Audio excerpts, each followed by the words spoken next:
would say I'm probably most of all more comfortable. Got more in the playbook, understanding like the full meaning of the offense, schemes, runs, different type of blocks, and situational football. So overall, I would say I'm more comfortable just with the whole scheme of things. Yeah, to follow up on that, Kirby said last year they were on you a lot about your physical toughness, what you're doing without the ball. Just what do you remember about acclimating to that this time last year, and how much better do you think you've gotten blocking and stuff like that at this point this year?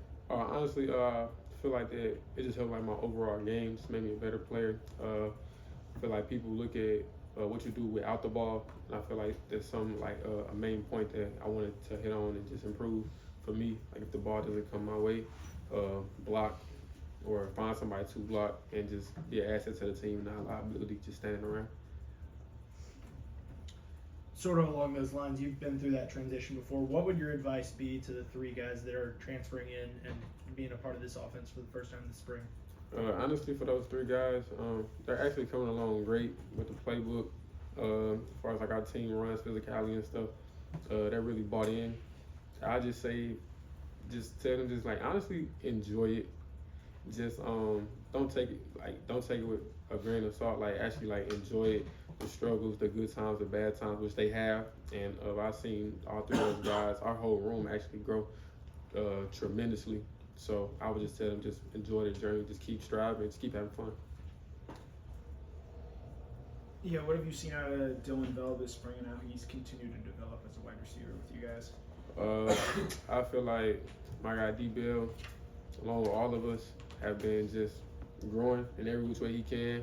I feel like all of us are kind of like interchangeable parts. Like we can all play each other's position, which I feel that makes us really versatile because you don't know who gonna line up where, what that person gonna do. They might be in the backfield one play, they might be on the outside the next. So I feel all of us are just really just interchangeable parts, helping each other grow. Somebody has a question, we help them out. I feel like that's just like the motto of our room, which is CTG, so change the game. So yeah. Tom Kirby was saying that you've had some days this spring that you look pretty dominant out there. He was saying that didn't know if that's because of your grasp of the offense or how much it has to do with Tyke and Kamari not being here anymore. I'm gonna actually give kudos to Tyke, Kamari, Bull, Malachi, Jonell, Dan, pretty much all like the secondary defensive guys that I've had to go against. They made me a better football player. They made me tougher. So I give kudos to them. And I also call those guys like on some of my days off just to ask them from a defensive standpoint, like what is this DB doing on this down with this distance? Like what are they typically looking for in this coverage? And how is the way that I could beat that? Or like what don't you like when a wide receiver does this that may get you like off your pivot? So I really just kind of picked their brains, even though we was once here competing together and playing on the same field. I still look at those guys as my brother, even though that they, on to the next, going to the league. Once a dog, always a dog. So I still look to them for pointers. And yeah, overall, those guys have made me tougher and a better football player. Can you talk about developing a chemistry with a quarterback and where you stand with Carson, things like that? So me and Carson, along with all of the quarterbacks, we all get throws after practice. Depending, we all get throws after practice, whether it's a team run, practice, just coming out on a Sunday and throwing. After we get done with our 4-play rack, I always ask them, was this route good? Is there a place that you want me? I do that with all the quarterbacks because I feel like, Carson may not know who's going to be in for this play, and I may not know what quarterback I'm getting the ball from. So I feel like you got to develop a connection with everybody. And that way y'all can be on the same page and there's no bumps in the road if change comes to happen. So this connection, really just getting repetition. So that's why I think it is repetition. Just going with that connection, was there a point last year where you felt like you got on the same page with Carson, learning a new quarterback? Was there a point you can think back to where you felt like that really happened? I would say since I first got here, like when I first got here, I had hooked up with him and just asked him I also asked him from a quarterback standpoint, if you could help me with the playbook as well, like is there a certain look that you want me to run the route this way, you want me to do this, do that? So I just felt like once again, like repetition, but really like every game is different because you're going to get a different team with a different scheme. So I just really I don't really be focused on myself. As long as we win, that's really all I care about. So when we win, we all connected, and I feel like we one big connected family. So. Yeah.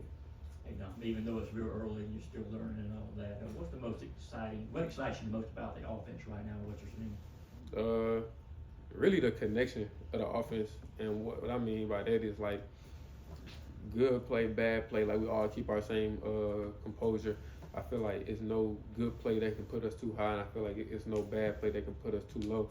So I just feel like our connection. Somebody has a mess up, everybody's huddling around them, telling them like next play mentality. Somebody has a good play, they huddling up, telling them good play, but we got to keep going. Like the job not finished. So my biggest thing I would say is our connection. Yeah, Dom, you obviously have retention of the playbook now, but how do you go about absorbing the playbook? What are the processes? Are you just reading through it? Are you taking notes, mapping it out? How do you go about learning and absorbing the playbook? So me actually, so playbook got over with like 120 plays. So we do like week by week install. So when I first got here, I had asked the coach, can I get the playbook like off rip? And I had the wide receiver staff send me like all the signals, all of that. So when I first got here, me and Rod Thomas stayed in the same apartment. So what we would do is like we would say the play, do the signal, we had to line up in it, and if we got it wrong, we had to do 4. We went by 4s. So if we didn't get through the whole rack of 4 correct, we had to start over until we got it right. So I feel like you can't play fast ball until you know where to line up and where the signals. So I feel like once the plays come, if you know where to line up, you will be all right. And then once the plays come, not just knowing what you got, but knowing the concept of the play, that way you could be anywhere on the field. You could be a more versatile player, which I feel that also comes with connection. And also it's just really like a want to. Like you gotta want to be in the playbook. You gotta want to know the plays. If not, then once you get out there, you may be kind of timid or not be able to play full speed because you haven't really been in your playbook. So. When you were in the transfer portal and deciding where you wanted to go next, how much do you weigh the factors of like NIL and schools might be trying to entice me to come here versus the developmental aspect of, and I want to go to a place where they might not flash the same NIL deals, but may prioritize my development as a player more? Honestly, going to the transfer portal, I really didn't care about money because I feel like you get your money when you put the work in. So money didn't really play a part. I chose Georgia for how physical we are, physical team, connected team, and how they develop players on and off the field, and how they develop just more than ones and the twos. Like most places you go, they only like once they got their starters, that's what they focus on. Here in Georgia, like he coach anybody from the ones to the walk-ons to a guy that's walking down the street. So I just feel like that's bigger than money if you're getting developed, because you could choose more money but not get developed the right way, and it can hurt you on the back end, or you can take a pay cut and get developed the right way and win on the back end. And I feel like, you can't let money drive you, because if the money not there, then you don't want to do it no more. You got to have a passion for what you do, and that's just in life, I feel like. So. You came from Missouri as a first team all SEC pick. Yes, sir. How did you view last year at Georgia? Like, did it meet your own expectations for how you Honestly, I was just happy to be here. It was in like a new environment, fresh start with some of the guys that last year that I was watching on TV, like, yo, like these guys are nice, like they hard. So, and then coming in and them like welcoming me with like open arms, it shows you like how much character like Georgia has. Like you would think a team that won 2 national championships, they'd be cocky and think they got it all figured out. And that wasn't the case at all. They actually welcomed me with open arms, and their work ethic to get better the next day after a win is what really like drew me. Cause like, okay, these guys want to get better. They compete and they help each other get better. And then that's why they such a dominant. Well, that's why we such a dominant force to be reckoned with on the field. I feel like it all come back to that connection piece. So honestly, I don't really care about stats and stuff. As long as we win as a team, that's all I care about. Because when you got team success is when your individual success will come. But if it's the other way around, then the team can kind of crumble from the inside out. You mentioned Janelle there a little bit there. I mean, how has it kind of been going one-on-one with him a lot more in spring this year? And how have you seen him kind of develop, and how have you gotten to learn a lot more from him during that process? Jonell is his own person, but I would say he like a miniature version of like Taki. They got the same body type, play very, very physical. Along with all of the other DBs, I just seen them all come a long way from having who we had last year to having who we have this year.